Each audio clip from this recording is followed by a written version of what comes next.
الانبیاء علیہ آلاف التحیت والثناء کی وفوت حسرت آیات کا دن بھی تھا۔ میرے بھائیوں اور بزرگوں، خداوند عالم نے جتنے احسانات ہم پہ کیے ہیں نہ تو ہم ان کا شمار کر سکتے ہیں اور نہ ہی ہم ان احسانات کا شکریہ ادا کر سکتے ہیں، کیونکہ جتنی نعمتیں اس ذات نے دی ہیں اور احسانات کیے ہیں، سب سے بڑا احسان اس ذات کا یہ ہے کہ اس ذات نے ہمیں امت محمدیہ سے قرار دیا۔ اگر آپ غور کریں، بہت بڑی نعمت کہ ایک انسان امت محمدیہ سے قرار پائے، یہ وہ نعمت عظمیٰ ہے کہ ما سبق انبیاء علیہم السلام وہ حسرتیں کرتے گئے کہ خدایا ہمیں آخری نبی کی امت سے قرار دینا۔ اتنا بڑا شرف۔ میں نے آیہ کریمہ پڑھی کہ حضرت کی جس دور میں اس دنیا میں آمد ہوتی ہے، ایک تو ہے خلقت اول،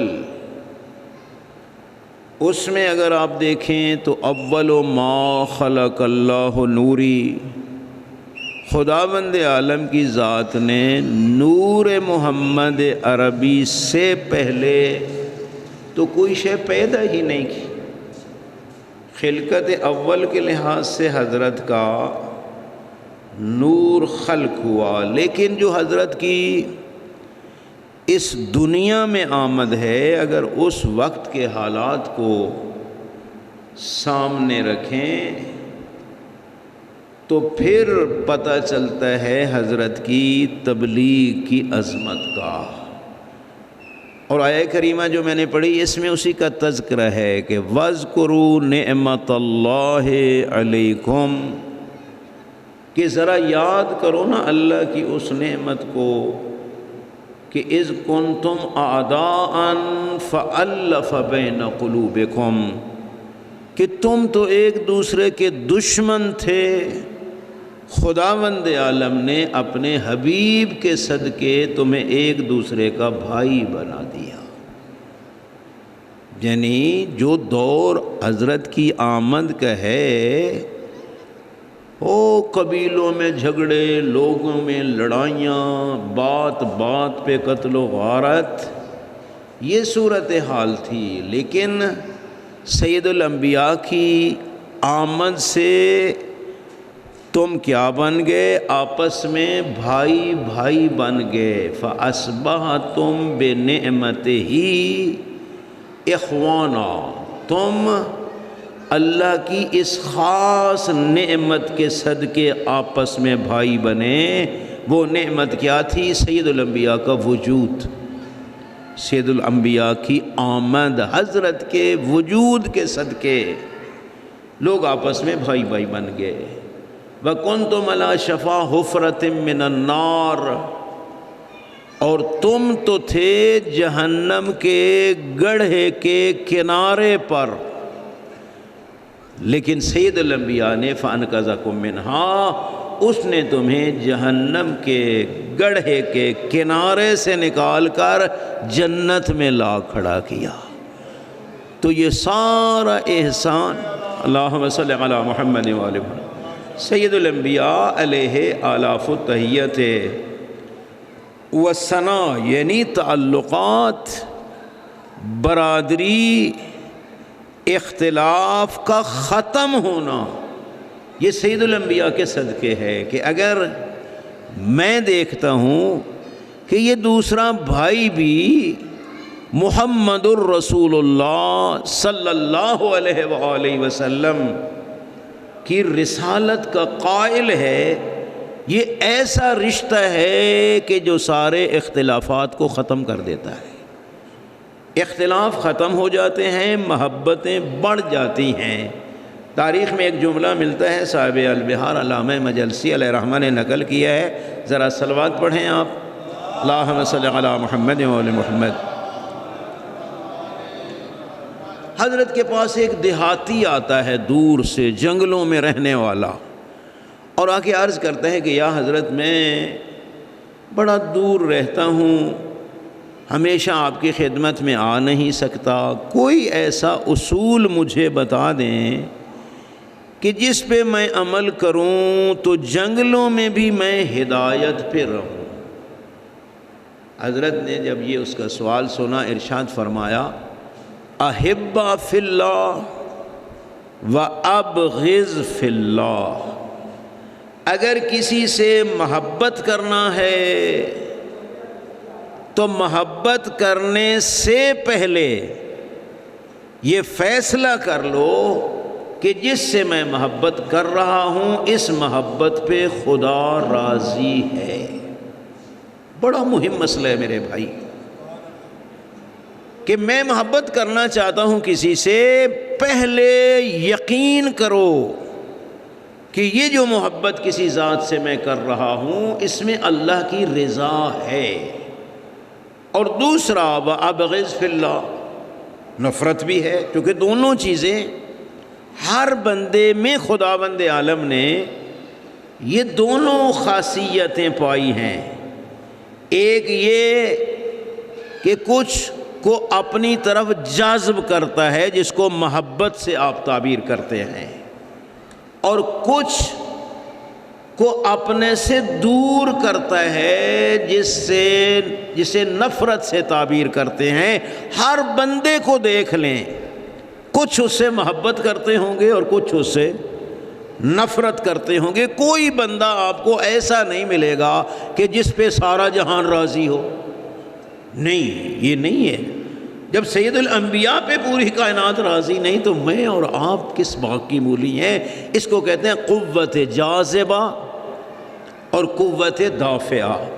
ایک طاقت ہوتی ہے جذب کرتا ہوں برادر لیاقت کو، ایک ہے کہ کوئی بدبخت مجھ سے نفرت کرتا ہے، یہ دونوں چیزیں ہیں درمیان میں۔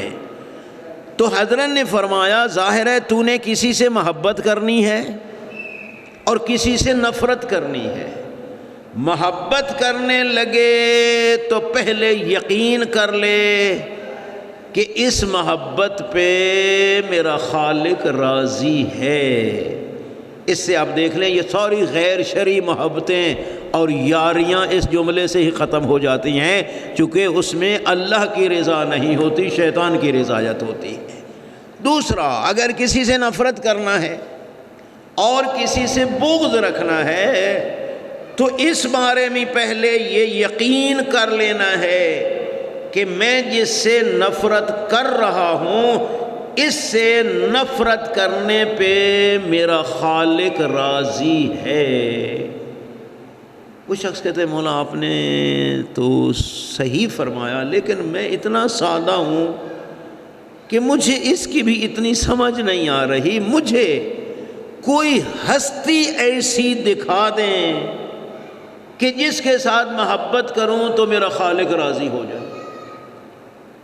ماڈل نمونہ طور پہ ایک شخصیت، حضرت نے فرمایا الا تری ھذا واشار الی علی ابن ابی طالب علیہ السلام۔ صاحب بہار نے جو روایت نقل کی کہ اس عرب کی طرف توجہ کر کے حضرت نے فرمایا او ماڈل اور نمونہ کا مطالبہ کرنے والے تجھے علی نظر نہیں آ رہا؟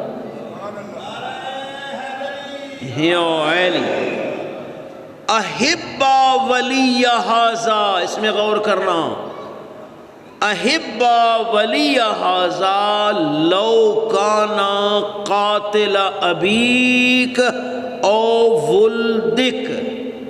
جو علی کی ولایت کا قائل ہے تو اس سے محبت کرنا چاہے وہ تیرے بابے کا قاتل کیوں نہیں، چاہے تیرے بیٹے کا قاتل کیوں نہیں۔ انتہا ہے میرے بھائیوں کہ جو ولایت امیر المومنین کا قائل ہے اور جس کے اندر یہ قیمتی در ہے، یہ بڑا قیمتی ہے۔ ولایت معصوم، محبت معصوم، یہ جو در ہے یہ دنیا اس کی قیمت نہیں ہو سکتی۔ اگر یوں کہوں تو جنت بھی نہیں ہو سکتی، میں نے غلط نہیں کہا۔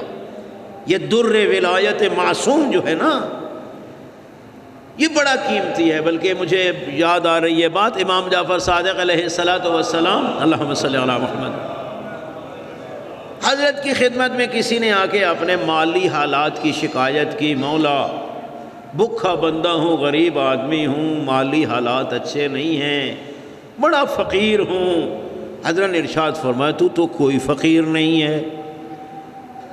مولا میں فقیر ہوں، روٹی کا مسئلہ بنا ہوا ہے، اور آپ فرماتے ہیں کہ تو فقیر نہیں ہے، میں ہوں۔ حضرت نے ارشاد فرمایا تو بڑا غنی ہے۔ مولا کس طرح؟ فرمایا یہ جو تیرے اندر ہماری محبت کا نور ہے، اس کو بیچتا ہے پوری دنیا کے بدلے، ساری دنیا لے لے، اور محبت اہل بیت کا جو در اور موتی ہے یہ بیچ دے، سودا کرے گا؟ کہا نہیں مولا، یہ تو سودا میں نہیں کروں گا، پوری دنیا دے دیں، میں محبت معصوم کے در کو بیچنے کے لیے تیار نہیں ہوں۔ تو حضرت نے فرمایا پھر تو فقیر کیسا؟ روٹی کا مسئلہ ہے، خدا رازق ہے، وہ دے کے ہی رہے گا، یہ نہ کہہ کہ میں فقیر ہوں۔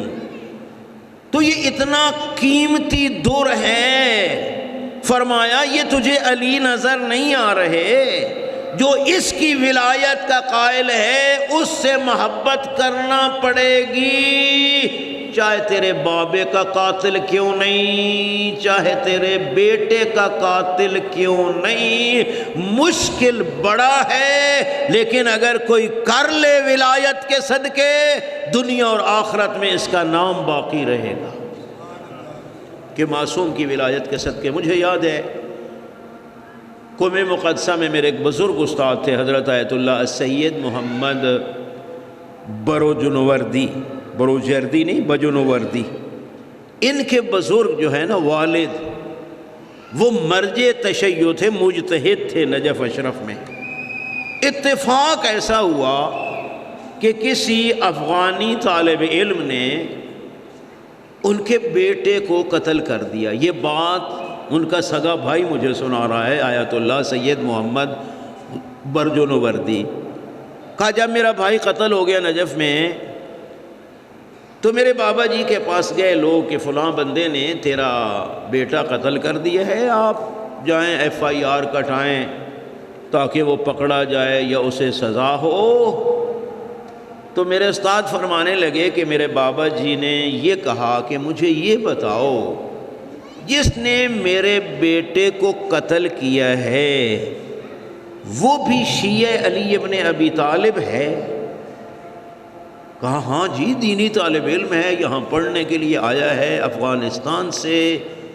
تو فرمانے لگے مجھے بتاؤ، اگر میں اس کو زندان میں ڈلوا دوں یا پھانسی کے پھٹے پہ چڑھا دوں تو کوئی مجھے عقل مند کہے گا کہ ایک بیٹا پہلے قتل ہو گیا، دوسرے کو اپنے ہاتھوں سے قتل کروا دیا، جس علی کے دروازے پہ علم حاصل کرنے کے لیے آیا ہے اسی کے صدقے اس کو میں اپنے بیٹے کا قتل ہی معاف کرتا ہوں۔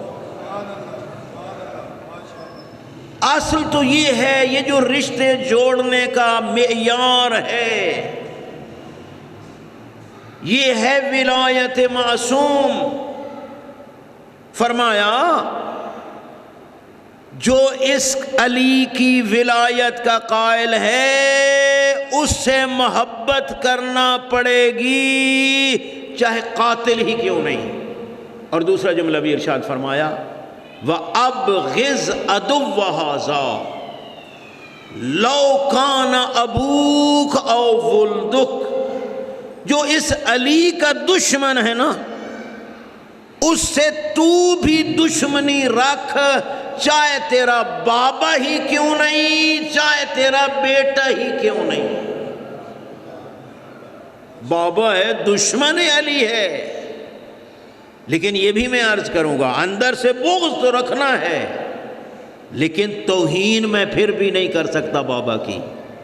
یہ بھی غور کرنا، کہیں اس سے غلط نہ جائے انسان، کیونکہ کئی ایسے واقعات ہیں کہ معصوم کی خدمت میں لوگ آ کے عرض کرتے ہیں، مولا میرا بابا والد آپ کا دشمن ہے، اجازت دیتے ہیں کہ میں اس کو قتل کر دوں؟ حضرت نے فرمایا نہیں، بے شک دشمن ہے، تجھے بابے کی توہین کرنے کا حق نہیں ہے۔ کچھ ایسی چیزیں ہیں میرے بھائی جن میں اسلام شرط نہیں ہے۔ ایک ہوتا ہے وعدہ نبھانا، وعدہ چاہے تم غیر مذہب سے بھی کرو، اس وعدے کو نبھاؤ۔ دوسرا مہمان نوازی، مہمان کا جو بھی مذہب ہے رہے، لیکن اگر وہ آپ کی خدمت میں آ گیا ہے تو میزبانی کے فرائض کو نبھانا ہوگا، اور تاریخ معصوم اس پہ شاہد ہے کہ جب کوئی بدبخت امام علی زین العابدین علیہ السلام کی پناہ میں چلا جاتا ہے اور حضرت اس کی خدمت کرتے ہیں، اور جب جانے لگتا ہے تو کہتا ہے شاید آپ نے مجھے پہچانا نہیں۔ حضرت نے فرمایا میں نے بڑا پہچانا ہے، وہ تمہارا کردار تھا، یہ ہم اہل بیت کا کردار۔ اللہ کہ اتنا بڑا دشمن۔ اور تیسری چیز جس میں میرے بھائیوں اور بزرگوں اسلام شرط نہیں ہے، وہ والدین کا احترام ہے۔ والدین چاہے غیر مذہبی کیوں نہیں، ان کی توہین کا حق مجھے نہیں ہے۔ ہاں ایک جگہ ہے کہ اگر مجھے وہ مجبور کریں کہ میں اپنے خالق کی نافرمانی کروں، پھر قرآن کہتا ہے فَلَا تُطِعْهُمَا، اب تمہیں والدین کی اطاعت کا حکم نہیں ہے، کیونکہ خالق کی معصیت کا آرڈر کوئی نہیں دے سکتا، کوئی دے بھی تو اس کی اطاعت جائز نہیں ہے، خالق کی اطاعت کرنا۔ تو میرے بھائیوں عرض یہ کر رہا تھا کہ اصل یہ ہے کہ سید الانبیاء علیہ آلاف التحیت والثناء کے بارے میں قرآن نے کہا یاد کرو اس نعمت کو کہ تم دشمن تھے، زہرا کے بابے کے صدقے تم بھائی بھائی بن گئے۔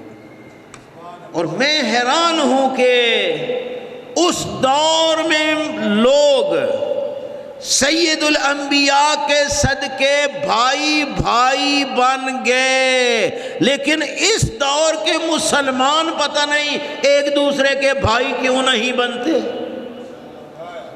تھوڑا سا ووٹوں پہ ہی میرے بھائیوں اختلاف ہو جائے نا، پوری نسلیں اسی اختلاف میں برباد ہو جاتی ہیں کہ بھائی اس نے مجھے ووٹ نہیں دیا تھا یا میری پارٹی کو ووٹ نہیں دیا تھا۔ الیکشن اپنی جگہ پہ ہے، سید الانبیاء کی محبت کا تقاضا اپنی جگہ پہ ہے۔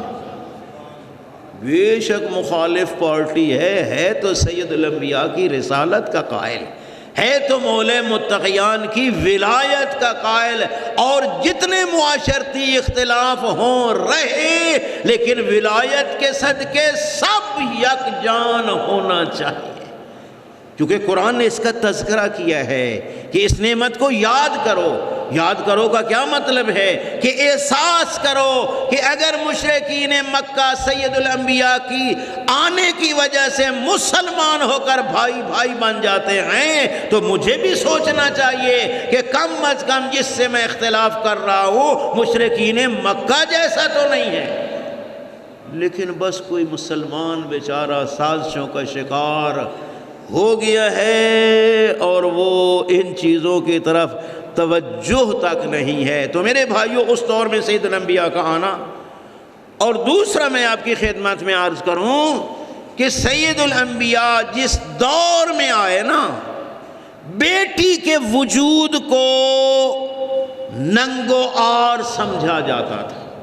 قرآنی آیات ہے، قرآن کہتا ہے کہ اذا بشر احدهم بالانثى ظل وجهه مسودا، کہ جب کسی کو خبر دی جاتی کہ جناب کے گھر میں بیٹی ہوئی ہے تو اس کا چہرہ ہی سیاہ ہو جاتا تھا۔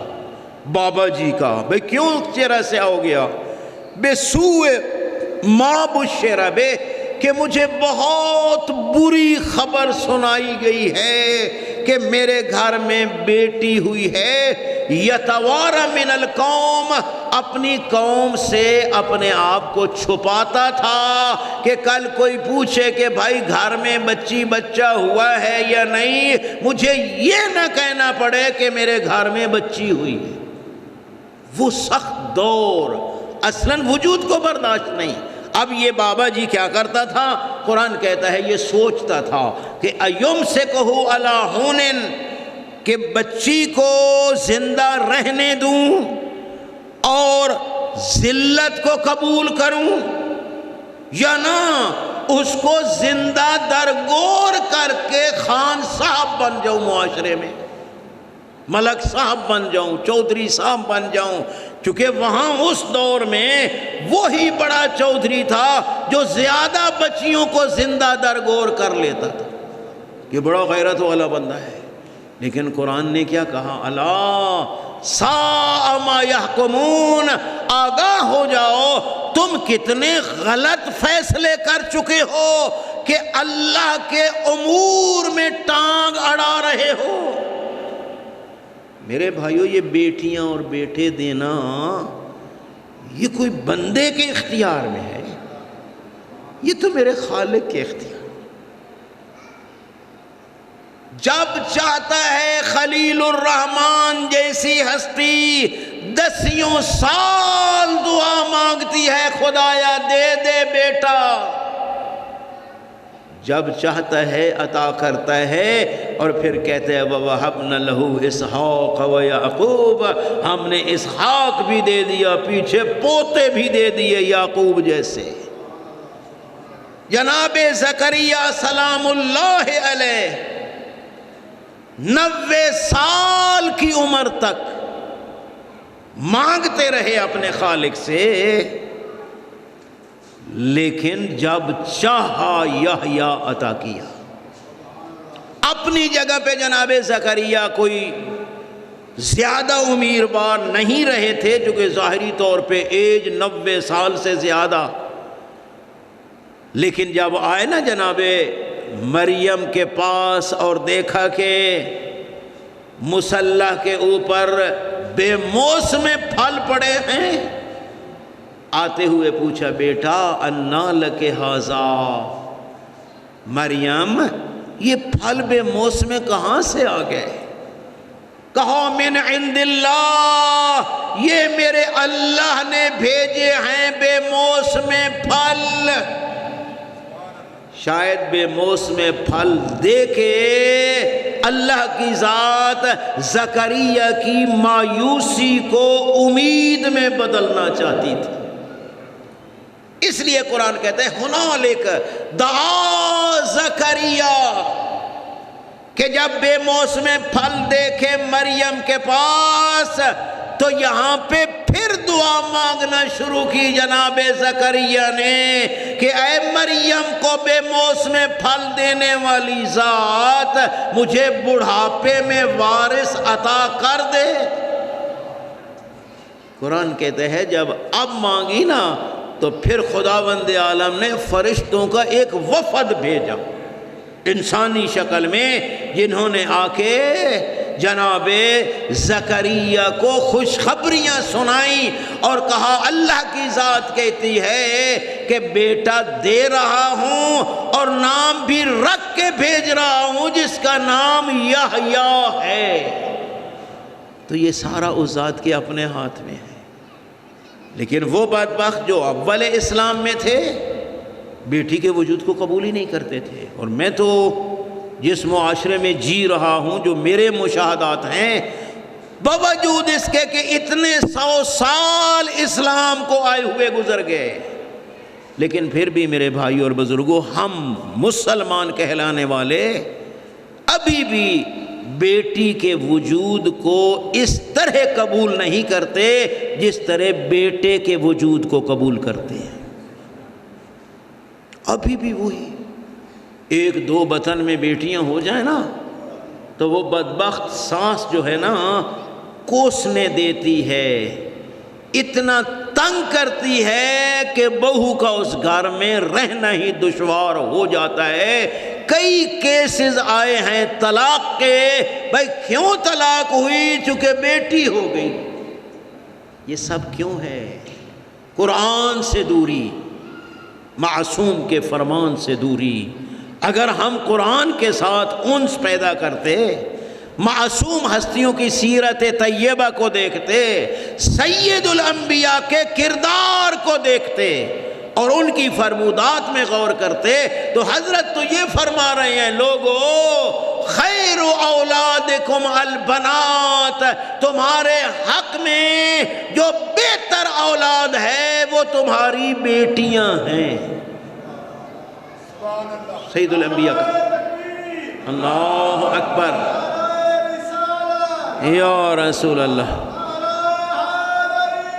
یا علم، کہ خیر اولادکم البنات، تمہاری اولاد میں سے جو تمہارے حق میں بہتر ہے وہ بیٹی ہے۔ یہاں تک ہے جب جاؤ نا باہر، سفر پہ جاؤ، بازار جاؤ، وہاں سے ضرور بچوں کے لیے کوئی تحفہ لے کے آؤ۔ حکم ہے، چونکہ بچوں کو امید ہوتی ہے کہ بابا کوئی شے لے کے آئے گا، اور یہ بھی حکم ہے کہ بچوں سے بھی جھوٹا وعدہ مت کرو۔ ہم جان چھڑانے کے لیے نا بچے کو کہہ دیتے ہیں، بھائی ٹھیک ہے بھائی میں لے کے آؤں گا، اور پھر نہیں لے آتے۔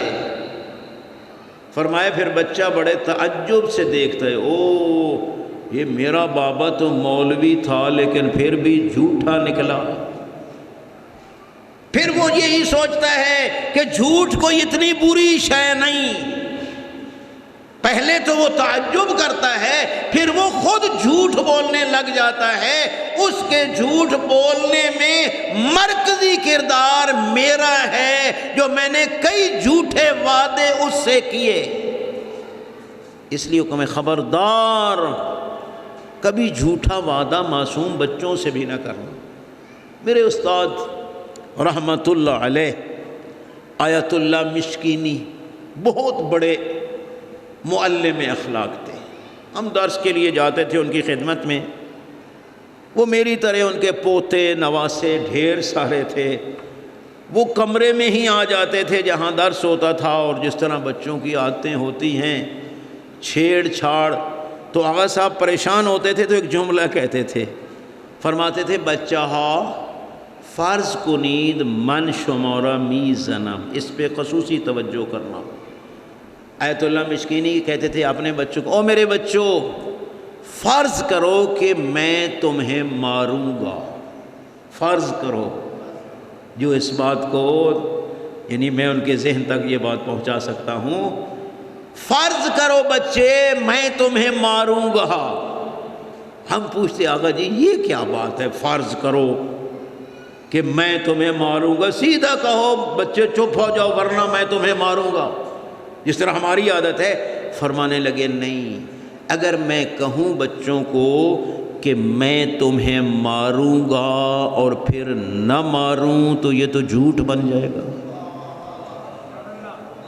اسلام اتنا جھوٹ بھی پسند نہیں کرتا، اس لیے کہ تم فرض کر لو کہ میں تمہیں ماروں گا۔ اس لیے میرے بھائی اور بزرگوں فرمایا جاؤ ضرور باہر سے کوئی چیز بچوں کے لیے لے آؤ، قیمتی نہ صحیح ہو، ایک چند ٹافیاں ہی لے کے آ جاؤ، چونکہ وہ منتظر ہوتے ہیں میرے بھائی اور بزرگوں کہ بابا گیا ہے کوئی لے کے آئے گا۔ بلکہ معصوم نے تو یہاں تک بیان کیا کہ ضرور لے کے آؤ، اولاد بابے کو ہی رازق سمجھتی ہے۔ کہ میرے رزق کا وسیلہ یہی ہے، اس کو کبھی مایوس نہ کرنا، لے کے آؤ۔ اور جب دینے لگو، ترتیب معصوم نے بیان کی، جب دینے لگو نا تو آغاز بیٹی سے کرو۔ وہ میرے بھائیوں اور بزرگوں، باہر سے چیز تحفے تحائف لے آئے ہو، دینے لگو تو آغاز اپنی بیٹی سے کرو، اور اس سے جب بیٹی خوش ہو جائے گی نا، فرمایا اس بیٹی کے خوش کرنے کا اجر آپ کو اتنا خدا دے گا جتنا اولاد حضرت اسماعیل علیہ السلام سے کوئی بندہ غلام خرید کے راہ خدا میں آزاد کرے، یہاں تک کا اجر ہے۔ سید الانبیاء یہ کہتے ہیں بچے ہیں بچیاں ہیں، چیز دینی ہے آغاز بیٹی سے کرو۔ لیکن ہمیں پتہ ہے میرے بھائیوں اور بزرگوں کہ گھر میں بیٹی بیچاری تکتی ہی رہ جاتی ہے۔ ہمارے گھروں کے تو جو ماحول ہوتے ہیں میرے بھائیوں، سب کچھ بیٹوں کے پیش کیا جاتا ہے نا، تو بیٹی کے لیے اور ماں کے لیے تو عین ممکن ہے کہ سالن بھی نہ بچے اور روٹی بھی نہ بچے، انہوں نے ٹکڑوں پہ گزارا کرنا ہوتا ہے۔ یہ اسلام نہیں، اسلام ان کو حق دیتا ہے۔ ہم کب بیٹی کو اہمیت دیں گے جنہوں نے نہ جائیداد دینا ہوتی ہے اور نہ کچھ اور؟ نہیں میرے بھائیو، ایک ہے تیرے اور میرے رواج، ایک ہے حکم اسلام۔ اسلام بیٹی کو بہت اہمیت دیتا ہے۔ اگر آپ غور فرمائیں، ہمارے تشیع کے عقائد میں سے معصوم نے فرمایا کہ 4 عقیدے خصوصی طور پہ ہر شیعہ کو رکھنے چاہیے عمومی عقائد کے علاوہ۔ پہلا فرمایا مسئلۃ القبر، کہ قبر کے اندر سوال ہوگا، اس کے جواب کے لیے اپنے آپ کو تیار رکھو، اس پہ عقیدہ رکھو، ورنہ تم ہمارے شیعہ نہیں۔ توحید ہے، رسالت ہے، امامت ہے، سب کچھ عقائد ہیں، لیکن قبر کے اندر اپنے آپ کو فری سمجھتا ہے کہ مجھ سے تو سوال ہونا ہی نہیں۔ معصوم نے فرمایا یہ ہمارا شیعہ نہیں۔ مسئلۃ القبر، کہ قبر کے اندر سوال ہونے ہیں، فرشتوں نے کرنے ہیں، اور مجھے جواب تیار کرنے چاہیے۔ اور ماشاءاللہ وہ کتنے مہربان راہبر ہیں جنہوں نے پرچے کو آؤٹ کر دیا ہے، جواب بھی بتا دیے ہیں۔ فرمایا ہے یہ قبر میں فرشتے تم سے سوال کریں گے، ان کے یہ جواب ہیں، تیاری کر کے مرو، تیاری کر کے مرو تاکہ وہ سوالوں کے جواب آپ کو آسانی سے۔ اور مجھے یہ بتاؤ کہ یہ سوال جو معصوم نے بتائے ہیں اور جواب بھی قبر کے اندر والے بتائے ہیں، کیا اس سے ہٹ کے کوئی پرچے میں سوال ہوں گے آؤٹ آف سلیبس؟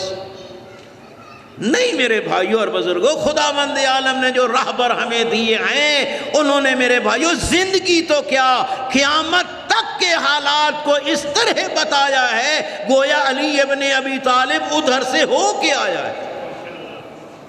یہ تیرے راہبر کی عظمت ہے۔ اور پھر فرمایا اس کے ساتھ پیغمبر خدا کی معراج پہ عقیدہ،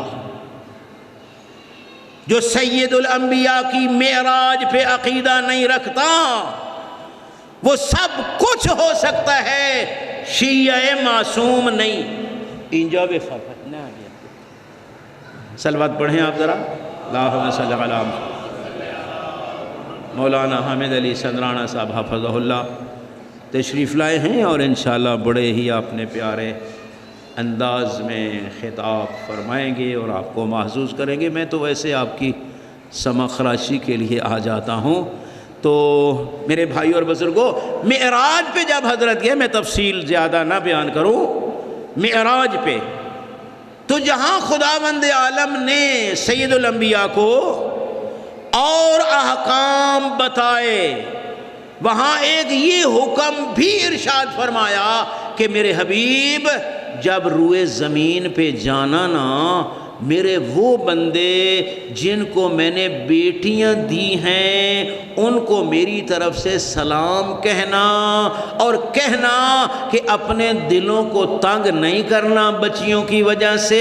انی کما خلقتہن ارزقہن، اگر میں نے ان کو پیدا کر لیا ہے تو رزق بھی میں دوں گا۔ وہاں سے معراج سے ڈائریکٹ خصوصی حکم ان لوگوں کے لیے نازل ہوا جن کے ہاں بیٹیاں ہیں۔ اور میرے بھائیوں، اس سے بڑا شرف کیا ہے کہ خداوند عالم کی ذات سید الانبیاء کے وسیلے سے خصوصی تسلیاں وہ ذات دے رہی ہے کہ ان کو جا کے کہنا۔ مولے متقیان ایک جملہ بھی حضرت نے آ کے فرمایا تھا کہ یا علی، دنیا والوں کی نسبت تو عرش والوں میں زیادہ مشہور ہے۔ یہ روایت حیات القلوب میں علامہ مجلسی علیہ الرحمہ نے نقل کی ہے کہ دنیا والوں کی نسبت یہاں تو کچھ تیرے دشمن ہیں، کچھ منافق ہیں، کچھ جانتے ہی نہیں ہیں، تو عرشوں پہ بڑا مشہور ہے، اور عرشوں پہ تیرا لقب بھی امیر المومنین ہے۔ عرش والے کا کس طرح کہا، میں جہاں بھی گیا نا، جس آسمان پہ، وہاں کے ملائکہ نے میرا استقبال کیا، اور جب میں آگے جانے لگا تو ہر جگہ کی استقبالیہ کمیٹی نے یہ جملہ کہا کہ یا رسول اللہ انا لنا الیک حاجہ، کہ یا رسول اللہ ہماری ایک درخواست ہے، ہماری ایک گزارش ہے۔ میں پوچھتا وہ کیا درخواست ہے؟ کہتے جب زمین پہ جانا تو علی کو امیر المومنین کہہ کے ہمارے سلام کہنا۔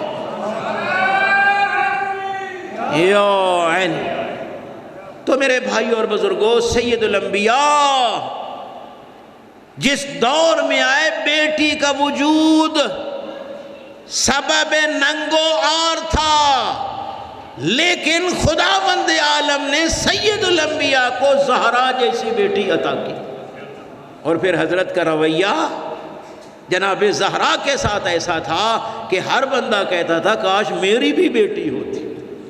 مجھے ایک واقعہ یاد آتا ہے کہ مولے متقیان، صلوات پڑھیں حضرت کی ذات پہ، اللہم صلی علی محمد وآلہ، کہ حضرت یتیموں کے ساتھ کوئی اتنا پیار کرتے تھے، یتیموں کے ساتھ، کیوں یتیموں کو اٹھانا، اپنی گود میں بٹھانا، ان کے منہ میں کھانا، شہد جو میسر آتا دیتے، پیار کرتے، محبت کرتے، اتنی محبت کرتے کہ وہ بچے جن کے بابا زندہ ہوتے تھے وہ کہتے تھے کاش ہم بھی یتیم ہوتے اور علی کی گود کا شرف ہمیں بھی نصیب ہوتا۔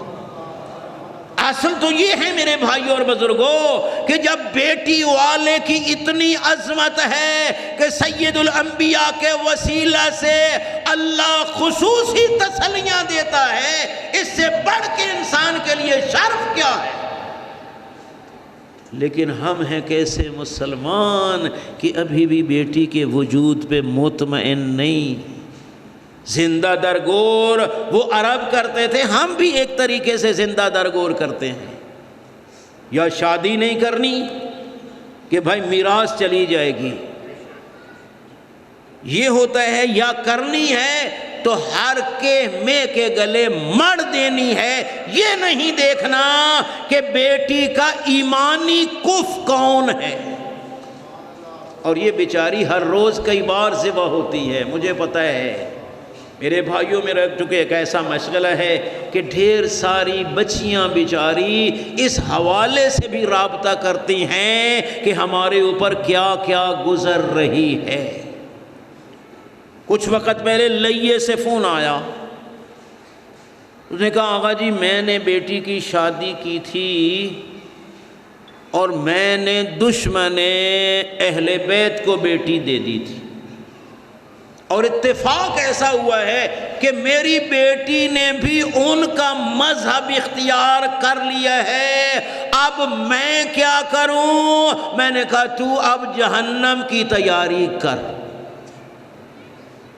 کہ تیری غفلت کی وجہ سے ایک بیٹی نے صراط مستقیم کو ہی چھوڑ دیا، اس لیے بہت ضروری ہوتا ہے میرے بھائیوں اور بزرگوں کہ کبھی بھی دشمن اہل بیت کو اپنی بیٹی نہ دینا، کہیں ایسا نہ ہو وہ بیچاری کل مذہب کے بدلنے پہ، جس کو نہ اپنی نماز کی آزادی ہو، نہ اپنے واجبات کی آزادی ہو۔ نہیں، کوٹھیوں کو نہ دیکھ، غیرت مذہبی کو دیکھ، مزدور کو دے دے لیکن غیور کو دے۔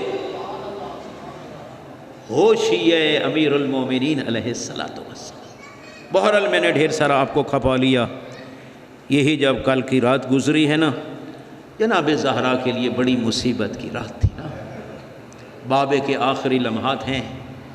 تاریخ میں یہی لکھا ہے کہ بابے کا سر بی بی کی گود میں ہے، سرہانے بیٹھی ہے، ایک ہی بیٹی، بھائی تو کوئی ہے کوئی نہ نا، کیا کیفیت ہوگی۔ اور بابا بھی سید الانبیاء جیسا۔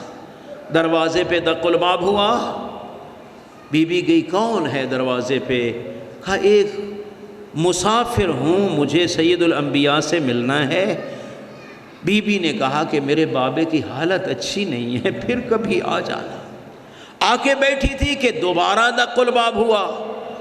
اب دوبارہ زہرا گئیں تو وہی پہلا شخص ہے، کہتا ہے غریب ہوں، مسافر ہوں، مجھے سید الانبیاء سے ملنا ہے، اجازت دے دو ملاقات کی۔ فرمایا میرے بابے کی حالت اچھی نہیں ہے، پھر کبھی آ جانا۔ ابھی بیٹھی ہی تھی کہ سے 12 دق الباب ہوا۔ اب دستک سن کے زہرا کی چیخیں نکل گئی، رونا شروع کیا نا۔ سید الانبیاء نے آنکھ کھولی، فرمانے لگے او میری زہرا، میری زندگی میں رو رہی۔ بابا رونا تو کیا کروں، آنے والا اصرار کر رہا ہے، میں کہہ بھی رہی ہوں آپ کی حالت اچھی نہیں ہے، پھر بھی رکتا نہیں ہے، رونا تو کیا کروں۔ سید الانبیاء نے ارشاد فرمایا او میری زہرا، یہ جو آنے والا تجھ سے اجازتیں مانگ رہا ہے، یہ نہ نبیوں سے مانگتا ہے، نہ ولیوں سے مانگتا ہے، نہ وسیعوں سے اجازتیں مانگتا ہے، یہ ملک الموت ہے، اس کو اجازت دے دے۔ اور میں اتنا عرض کروں گا بی بی، آج بابا موجود ہے، ملک الموت بھی رک کے اجازتیں مانگ رہا ہے، ابھی تھوڑی ہی مدت گزرے گی، اسی دروازہ پہ مسلمان آگ اور لکڑیاں لے کے آ جائیں گے اور دیں گے دھمکیاں، زہرا نکالو علی کو ورنہ ہم گھر کو آگ لگا دیں گے۔ کسی نے کہا اس گھر میں تو حسن اور حسین بھی ہیں، کہتا ہے تو رہنے دو، ہم گھر کو آگ لگا دیں گے۔ اصرار بڑھا، ایک دھکا لگا، در اور دیوار کے اندر نبی زادی پسنے لگی اور یہی کہا ہائے بابا، ہائے بابا، ہائے بابا، انا للہ وَإِنَّا إِلَيْهِ رَاجِعُونَ۔